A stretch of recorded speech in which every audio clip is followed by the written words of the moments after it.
উল্লাস অভিরাম, সবার মনে যেন কি আনন্দ।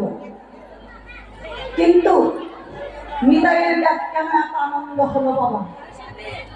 মহাজন বললেন, আনন্দ তো হবেই, ওর নামই যে নিত্যানন্দ, আর কি দুঃখ থাকে? নিত্যানন্দ শব্দ বিচ্ছেদ করা হলো, নিত্য যোগ আনন্দ। কে নিত্যানন্দ বাবা?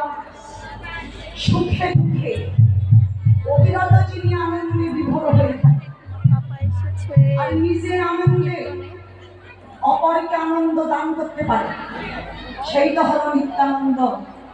কাজেই নিতাইয়ের আনন্দ হবে। কিন্তু দেখেন, আমার এ কথাটা শুনে আপনারা হয়তো অনেকেই মনে মনে ভাবতে পারেন যে নাটক থেকে সুকৃতি মহন্ত